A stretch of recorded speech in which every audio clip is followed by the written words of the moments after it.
नवी मुंबई विमानतळाच्या नामकरणाचा वाद पुन्हा पेटलाय। दिबा पाटील यांच्या नावासाठी दाखल केलेली याचिका सुप्रीम कोर्टाने फेटाळली असून निर्णयाचा चेंडू आता राज्य आणि केंद्र सरकारच्या कोर्टात गेला आहे। याच पार्श्वभूमीवर मनसे नेते संदीप देशपांडे यांनी आमदार प्रशांत ठाकूर यांच्यावर थेट निशाणा साधलाय। दिबा पाटील यांचं नाव नाही दिलं तर राजीनामा देईन या जुन्या वक्तव्याची आठवण करून देत एकतर नाव द्या नाहीतर राजीनामा द्या असा थेट सवाल त्यांनी केला आहे। दरम्यान माजी खासदार रामशेठ ठाकूर यांनी राज्य सरकारने केंद्राकडे प्रस्ताव पाठवला असून लवकरच सर्वपक्षीय समितीच्या बैठकीत निर्णय होईल अशी माहिती दिली आहे।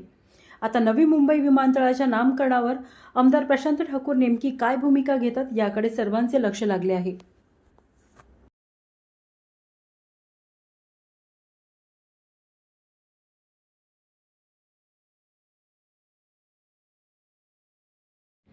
एक गोष्ट खरी आहे।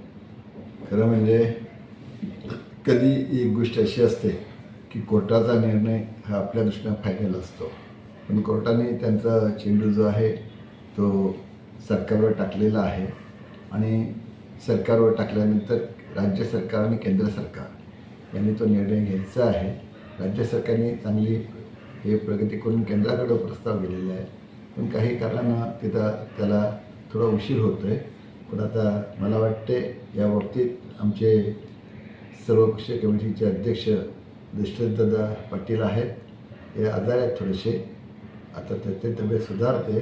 एक काही दिवसांनी मी त्यांच्याबरोबरची बैठक घेऊ, प्रमुख नेत्यांनी बैठक बसू आणि त्याप्रमाणे पुढील दिशा की साहेबांना कसं भेटायचं, पुढे काय करायचं या बाबतीत चर्चा करून निर्णय म्हणजे पुढली दिशा ठरवू।